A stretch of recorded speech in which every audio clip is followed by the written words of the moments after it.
Hello दोस्तों, welcome to our new education. आज लाए हैं हम आपके लिए कार्बन एंड इट्स कंपाउंड के 10 इम्पोर्टेंट क्वेश्चंस। और ये जो इम्पोर्टेंट क्वेश्चन हम आपको करवाएंगे ये आपके पहले पेपर में आ चुके, मतलब कि आपके प्रीवियस ईयर क्वेश्चंस हैं। बेटा ये क्वेश्चन जनरली ज़्यादातर रिपीट होते रहते हैं, तो ये क्वेश्चंस ध्यान से पढ़ो और इनको याद करो। पहला क्वेश्चन क्या है? पहला है व्हाट इज होमोलोगस सीरीज। ये जो होमोलोगस सीरीज है ये क्या है? Right the name and draw the structure of the second member of alkene series. कि जो सेकंड मेंबर है ना एल्कीन सीरीज का, उसका स्ट्रक्चर ड्रॉ करो। तो देख, पहला क्वेश्चन था कि होमोलोगस सीरीज क्या है, तो पहले ये देखते हैं।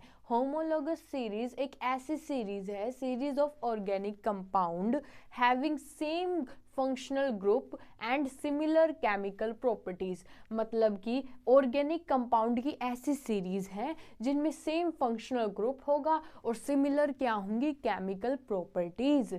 अब अगला क्वेश्चन क्या पूछा था इसने? Right the name and draw the structure. किसका? एल्कीन के सेकंड मेंबर का ना। अब एल्कीन का सेकंड मेंबर कौन होगा? ज्यादातर बच्चे सोच रहे होंगे इथीन होगा। बेटा इथीन नहीं होता, इथीन तो फर्स्ट मेंबर है। कौन होगा? प्रोपीन होगा।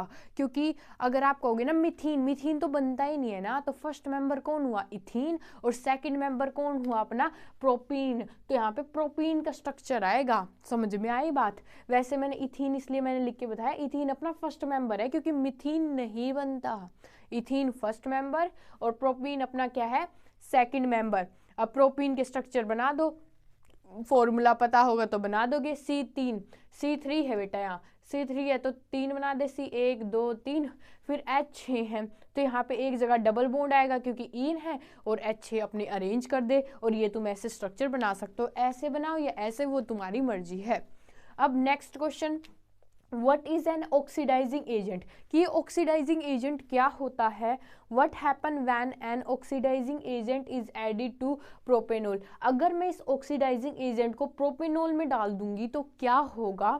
और explain with the help of a chemical equation. तो 3 क्वेश्चन पूछ लिए इसमें ही। पहला क्वेश्चन क्या? What is an oxidising agent. Oxidising agent क्या होता है? तो पहले ये पढ़ते हैं। तो देखो, दो सब्सटेंस विच ऐड ऑक्सीजन, ऐसे सब्सटेंस जिनमें ऐड होगी ऑक्सीजन, उनको क्या कहेंगे? Oxidising agent. इतनी बात समझ में आई कि ऐसे सब्सटेंस जिसके अंदर ऑक्सीजन ऐड होंगे उनको क्या कहेंगे अपन? Oxidising agent. अब अगली बात सुनो, What happen when an oxidizing agent is added to propanol। जब हम प्रोपेनॉल के अंदर ऑक्सीडाइजिंग एजेंट डाल देंगे तो क्या बनेगा? ऑफ कोर्स प्रोपेनोइक एसिड बनेगा। क्या बनेगा बच्चा? प्रोपेनोइक एसिड फॉर्म होगा। दूसरा क्वेश्चन हो गया। अब देखो तीसरा इसमें ही क्या? Explain with the help of a chemical equation. तो हमें इसकी केमिकल इक्वेशन लिखनी पड़ेगी, तो ये मैंने केमिकल इक्वेशन लिख दी। तो ये क्या है बेटा? ये है अपना प्रोपेनॉल। अब प्रोपेनॉल में हम ऑक्सीजन का एडिशन करा, ऑक्सीडाइजिंग एजेंट। जैसे ही एडिशन हुआ तो ये हमारे कैटलिस्ट है KMnO4 और H2SO4, इनके प्रेजेंस में रिएक्शन हुई और हमारा बना प्रोपेनोइक एसिड। क्या बना? Propanoic acid. तो ये इक्वेशन ऐसे लिखनी पड़ेगी केमिकल। ठीक है, अब चलते हैं अपने नेक्स्ट क्वेश्चन। नेक्स्ट क्वेश्चन क्या है? When ethanol react with ethanoic acid. जब हमारा इथेनॉल इथेनोइक एसिड से रिएक्ट करेगा इन द प्रेजेंस, किसकी प्रेजेंस में? कंसंट्रेटेड H2SO4 की प्रेजेंस में, तो एक सब्सटेंस बनता है और उसकी फ्रूटी स्मेल होती है। क्या होता है? एक सब्सटेंस। अब तुम्हें पता चल गया होगा किसकी बात हो रही है? एस्टर की बात हो रही है। ये एस्टरिफिकेशन रिएक्शन मोस्ट इंपॉर्टेंट है ना, पेपर में आते हैं। देखो ये वाला क्वेश्चन आया हुआ, क्या कह रहा है कि इथेनॉल को इथेनोइक एसिड से रिएक्ट करा, किसकी प्रेजेंस में? कंसंट्रेटेड H2SO4 के प्रेजेंस में, फिर एक सब्सटेंस बना जिसकी फ्रूटी स्मेल थी। कौन था वो? एस्टर। चलो अब ये हमें इन दोनों के आंसर देने हैं। तो फर्स्ट देखो, right the chemical equation for the reaction. कि वो केमिकल इक्वेशन लिखो यहाँ पे जो रिएक्शन हुई है, and right the chemical name of the product form. और ये जो एस्टर बना ना, इसका केमिकल नेम भी बताना, क्योंकि एस्टर तो कॉमन नेम हो गया ना। तो चलो देखते हैं। तो हमने क्या लिया? Ethanoic acid. मैंने यही तो कहा था, इथेनोइक एसिड लिया, उसमें डाला इथेनॉल। इथेनॉल और इथेनोइक एसिड जब दोनों डाले, प्रेजेंस ऑफ कंसंट्रेटेड H2SO4, तो हमारा क्या फॉर्मेशन होगी? एस्टर। CH3COO C2H5 और प्लस साथ में निकल गया अपना पानी। अब ये जो एस्टर की फॉर्मेशन हुई ना बेटा, तो इसमें क्या पूछा गया है आपसे कि इसका केमिकल नेम बताओ। क्या बताओ इसका केमिकल? तो केमिकल नेम क्या होता है? Ethyl ethanoate. ठीक है, इथाइल इथ एनुएट, तो ये याद रखना है, आ सकता है एग्जाम में कि केमिकल नेम बताओ।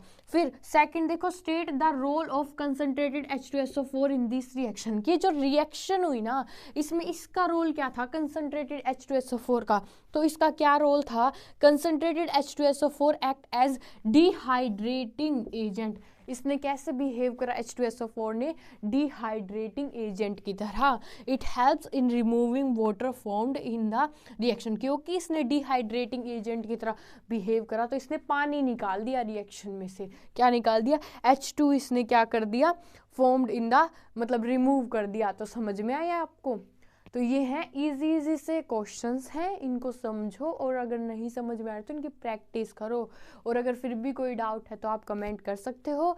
अब ये वाला कौन सा क्वेश्चन था हमारा, क्वेश्चन नंबर 3। अब हम अपने नेक्स्ट क्वेश्चन नंबर 4 को देखते हैं। अब मैं साइड में हो जाती हूँ, पहले तुम स्क्रीनशॉट ले लो। आ गई है अब हम कौन से क्वेश्चन नंबर 4 पर। क्वेश्चन नंबर 4 क्या कहता है, सुनो। With the help of an example, की एक एग्जाम्पल की हेल्प से explain the process of hydrogenation, explain करो प्रोसेस किसका, हाइड्रोजनेशन का, और मेंशन करो इसमें essential condition for the reaction, मतलब इस रिएक्शन में कौन सी असेंशियल कंडीशन है वो भी मेंशन करनी है। And state the change in physical property with the formation of the product, और इसकी फिजिकल प्रॉपर्टी इनके बारे में भी बताना है। तो सबसे पहले तुम फर्स्ट क्वेश्चन देखो कि एक एग्जाम्पल की हेल्प से मुझे हाइड्रोजनेशन है ना वो प्रोसेस समझाओ क्या है। तो देख बेटा, हाइड्रोजनेशन होता क्या है, hydrogenation is the process in which unsaturated hydrocarbon, अब अनसैचुरेटेड हाइड्रोकार्बन क्या होता है, जिसमें डबल बॉन्ड हो, ट्रिपल बॉन्ड हो, वो अनसैचुरेटेड होंगे ना। अनसैचुरेटेड हाइड्रोकार्बन लाइक एल्कीन, ये रिएक्ट करेंगे किससे, हाइड्रोजन से, इन द प्रेजेंस ऑफ निकल, और निकल क्या है, एज अ कैटलिस्ट, कैटलिस्ट है, और फॉर्म क्या कर देंगे, सैचुरेटेड कंपाउंड, इसी को हाइड्रोजनेशन कहते हैं। नहीं समझ में आया तो एग्जांपल देखो। देख बेटा, ये क्या है, डबल बॉन्ड, अब ये डबल बॉन्ड या ट्रिपल बॉन्ड हो तो वो क्या होगा, अनसैचुरेटेड, क्या होगा, अनसैचुरेटेड। इसमें मैंने क्या करा, हाइड्रोजन का एडिशन करा, हाइड्रोजन का एडिशन करा, प्रेजेंस किसकी थी, निकल, निकल क्या है यहाँ पे, एज अ कैटलिस्ट। जब मैंने ये रिएक्शन करवाई ना तो क्या हो गया, ये जो डबल बॉन्ड था ये तो मेरा टूट गया और 2 हाइड्रोजन जुड़ गए। समझ में आई बात, इसका मतलब क्या है कि ये सैचुरेटेड फॉर्म में लिया है एल्केन, एन की फॉर्म में लिया है इन और याइन को। आई इतनी बात समझ में, ये होता है हाइड्रोजनेशन प्रोसेस। अब आगे पढ़ते हैं, mention the essential condition for the reaction, तो हमें पता चल गई एसेंशियल कंडीशन कौन सी है, निकल है, और एक क्या है, हीट, निकल एज अ कैटलिस्ट यूज करना और हमें हीट भी यूज इसमें थोड़ी करनी है। इसके बाद है क्या, state the change in physical property, जो मतलब फिजिकल प्रॉपर्टी में चेंज आए वो, with the formation of the product, जब ये प्रोडक्ट बना। तो देख, the liquid reactant change into solid product, कि ये पहले लिक्विड रिएक्टेंट था और ये किस में कन्वर्ट हो जाएगा बेटा, सॉलिड प्रोडक्ट में कन्वर्ट हो जाएगा। और क्या कहेंगे, जैसे कि वेजिटेबल ऑयल है वो कन्वर्टेड हो जाएगा किस में, वेजिटेबल घी में। आई बात समझ में, तो ये क्या हो गई इसकी, यहाँ पे state the change in physical properties with the formation of the product में ये लिख के आना है आंसर। अब क्वेश्चन नंबर 5 देखते हैं क्या है, what is meant by isomers, isomers क्या होता है। फिर draw the structure of the 2 isomers of butane, फिर कह रहा है कि पहले तो बताओ आइसोमर क्या होता है, फिर बताओ आइसोमर में जो ब्यूटेन है उसके स्ट्रक्चर्स बताओ, उसके आइसोमर्स बताओ। Explain why we can not have isomers of first 3 member of alkane series, कि पहले जो 3 मेंबर है एल्केन सीरीज का उनका क्यों नहीं है आइसोमर्स, ये भी बताओ। तो फर्स्ट क्वेश्चन उठा लेते हैं सबसे पहले कि आइसोमर्स क्या है। तो आइसोमर्स क्या है, isomers are those compound, isomers वो कंपाउंड है which have same molecular formula but different structural formula. ध्यान से सुनो, देखो आइसोमर्स वो वाले कंपाउंड है बच्चा जिसके अंदर सेम मोलिकुलर फॉर्मूला है लेकिन जो स्ट्रक्चर होंगे वो क्या होंगे, different different. For example C4H10, अब इसने कहा था, क्या कहा था, ड्रॉ करो स्ट्रक्चर किसका, ब्यूटेन का, ब्यूटेन का फॉर्मूला क्या था, C4H10। तो ये रहा फॉर्मूला C4H10, ये क्या है अपना ब्यूटेन है। जब इसका स्ट्रक्चर देखो, देखो फॉर्मूला एक है C4H10 लेकिन स्ट्रक्चर इसके 2 हैं। कैसे, एक तो ये लॉन्ग चेन में कर रखा है और एक यहाँ पे ब्रांच लगा रखी है है ना दोस्तों आइसोमर्स, लेकिन ये फॉर्मूला कितना है, एक ही है, तो इस वजह से क्या कहलाते हैं, आइसोमर्स। अब तीसरा क्वेश्चन और था इसी क्वेश्चन के अंदर कि explain why we can not have isomers of first 3 member of alkane series. तो ये क्यों है, क्योंकि isomers are not possible for first 3 member because branching is not possible. जैसे यहाँ पे ब्रांच हो रही है ना ब्यूटेन में, ऐसे मिथ इत प्रोप में नहीं हो सकती, इस वजह से जो पहले 3 एल्केन सीरीज के हैं वो ब्रांच में मतलब उनके आइसोमर्स नहीं बनते।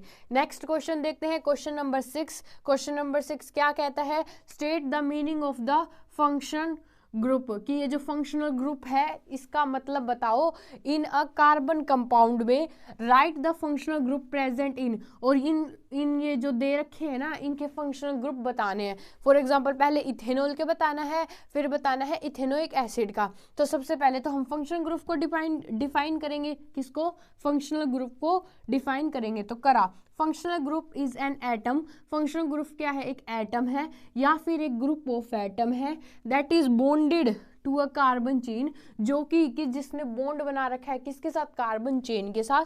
It defines the chemical properties of the organic compound, और ये डिफाइन करती है अपनी केमिकल प्रॉपर्टी किसके साथ, ऑर्गेनिक कंपाउंड के साथ। अब इसने कहा था कि इथेनॉल का बताओ फंक्शनल ग्रुप, तो इथेनॉल का फंक्शनल ग्रुप होता है OH मतलब हाइड्रोक्सी। फिर इसने कहा था इथेनोइक एसिड का बताओ, तो इथेनोइक एसिड का बता दिया था कार्बोक्सिलिक एसिड COOH, और इथेनॉल का फॉर्मूला लिख रखा है यहाँ पे C2H5OH, और इथेनोइक एसिड का लिख रखा है CH3COOH। तो अब चलते हैं हम अपने नेक्स्ट क्वेश्चन, क्वेश्चन नंबर 7 पर। आप इसका स्क्रीनशॉट ले लीजिए।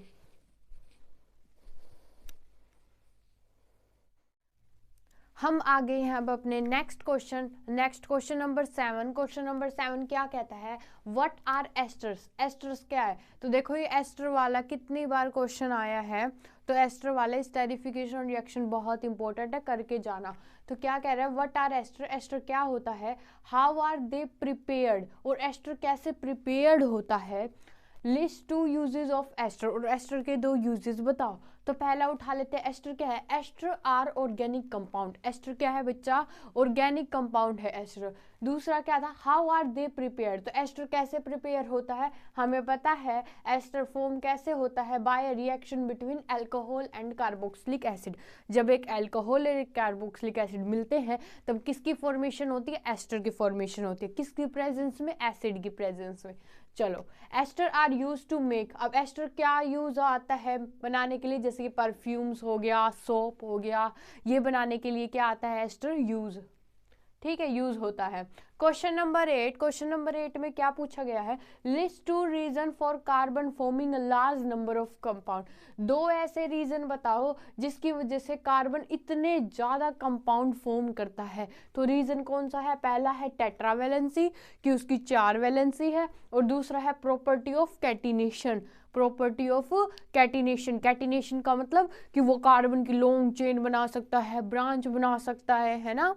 तो फिर क्या होगी, 2 प्रॉपर्टी, टेट्रावैलेंसी और कैटिनेशन। अब name the type of bonding found in most of compound, तो बताओ जो कार्बन की ये होते हैं कंपाउंड होते हैं इनमें ज्यादातर कौन सी बॉन्डिंग पाती है, हाँ कोवलेंट बॉन्डिंग, कौन सी, कोवलेंट बॉन्डिंग। देखो यहाँ पे लिख रखा है, carbon attain noble gas configuration by sharing it for electron with other element, और ये क्या करता है, कोवलेंट बॉन्ड ये बनाता है। Next question, question number 9, right one chemical equation two represent each of the following type of reaction of organic substance. क्या कह रहा है कि नीचे आपको रिएक्शंस दी गई है, जैसे फिर से आगे स्टेरिफिकेशन, स्पोनिफिकेशन, सब्स्टिट्यूशन, तो इनके हमें एग्जाम्पल बताओ केमिकल इक्वेशन लिख के। तो देख बेटा, पहला क्या है, स्टेरिफिकेशन, स्टेरिफिकेशन में वही बात क्या है, ये पहले अपना कार्बोक्सिलिक एसिड जब इसको अल्कोहल के साथ मिलाया, प्रेजेंस किसकी थी, एसिड की प्रेजेंस थी, तो हमारे एस्टर की फॉर्मेशन हो गई, तो ये लिख के आना है, समझ गए बात। दूसरी है हमारी सपोनिफिकेशन, सपोनिफिकेशन इसकी उल्टी होती है, हमने एस्टर लिया, यहाँ पर एसिड था तो यहाँ पे डाला बेस, बेस डालने के बाद हमें क्या मिलेगा, अपना कार्बोक्सिलिक एसिड का वो मिलेगा, सोल्ट मिलेगा, और ये क्या मिलेगा हमें, अपना अल्कोहल।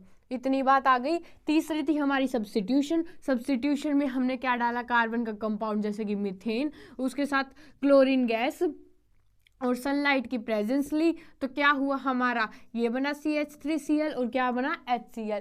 आई बात समझ में? तो ये तीनों रिएक्शन पता होनी चाहिए, स्टेरिफिकेशन, स्पोनिफिकेशन और सब्स्टिट्यूशन, तीनों ही बहुत ज़्यादा इंपॉर्टेंट है आपके लिए। अब question number 10 and last question, what is a soap? Soap क्या होती है, साबुन क्या होती है? And why are soap not suitable for washing clothes when the water is hard? और ऐसा क्यों है कि साबुन से कपड़े नहीं धुलते किस समय, जब हमारा हार्ड वाटर होता है, ऐसा क्यों है? और तीसरा क्वेश्चन इसी में क्या है, explain the action of soap is removing and oily spot from a piece of cloth, कि ये बताओ कि सोप, मान लो कोई भी ऑयल का धब्बा लग जाता है तो उसको कैसे निकालता है। तो ये 3 क्वेश्चन आ गए। पहला क्वेश्चन क्या है, व्हाट इज अ सोप? तो देखो पहले what is a soap. Soap कुछ नहीं है, सोप इज सोडियम और पोटेशियम का सॉल्ट है ऑफ फैटी एसिड। सोप क्या है? सोप इज सोडियम और potassium salt of fatty acid. दूसरा क्वेश्चन क्या था, why are soap not suitable for washing clothes when the water is hard? तो इसका आंसर क्या है, देखो जो सोप है ना वो रिएक्ट कर जाता है किससे, कैल्शियम से और मैग्नीशियम से, जब वो प्रेजेंट होता है किसमें, हार्ड वाटर में, जिसकी वजह से वो स्क्रम बना लेता है। तो ये रीजन है, समझ में आया? अगला क्या है, अगला question, explain the action of soap is removing and oily spot from a piece of cloth. तो वो कैसे एक्शन करता है, कैसे किसी ऑयल स्पॉट को निकालता है, तो वो यहाँ पे लिखा हुआ है। देखो सोप हैज हाइड्रोफोबिक पार्ट। अब जो सोप है उसके अंदर दोनों पार्ट है ना, हाइड्रोफोबिक भी और हाइड्रोफिलिक भी, हमने पढ़ाया हुआ है। तो जो हाइड्रोफोबिक पार्ट है वो अट्रैक्ट होगा किससे, डर्टी से, ऑयल होगा, उन सभी चीज़ों से, ग्रीस से, है ना। और जैसे कि जो हमारा हाइड्रोफोबिक वाला पार्ट होगा वो ऑयल इन सब के अंदर घुस जाएगा, है ना। और जो हमारा हाइड्रोफिलिक पार्ट होगा वो अट्रैक्ट होगा हमारा वाटर से, and dirt, grease, oil is washed away, क्योंकि जब हम उसमें पानी डालते हैं तो ये जो हाइड्रोफिलिक है पानी के साथ जाने की कोशिश करेगा और वो हाइड्रोफोबिक उस ऑयल के अंदर हो जाएगा, तो वो उसको भी ले आएगा। समझ में आया? देखो अगर आपको नहीं समझ में आ रहा तो आपको वन शॉट देखना चाहिए और इस चैप्टर के इम्पोर्टेंट टॉपिक्स की एक्सप्लेनेशन आपको ज़रूर देखनी चाहिए, क्योंकि हम तो यहाँ पे क्वेश्चन करवाने ना बेटा डायरेक्ट। समझ में आया आपको? तो आपको क्या करना है, पहले आप जाके वन शॉट देखें, इंपॉर्टेंट टॉपिक्स देखें, उसके बाद थर्ड ऑप्शन आता है कि हम इंपॉर्टेंट क्वेश्चंस देखें। तो चलो भाई, आई होप आपको समझ में आया होगा। अगर अभी भी कुछ डाउट है तो कमेंट कर देना, वीडियो अच्छी लगी तो लाइक करना। Thanks for watching new education class 10th।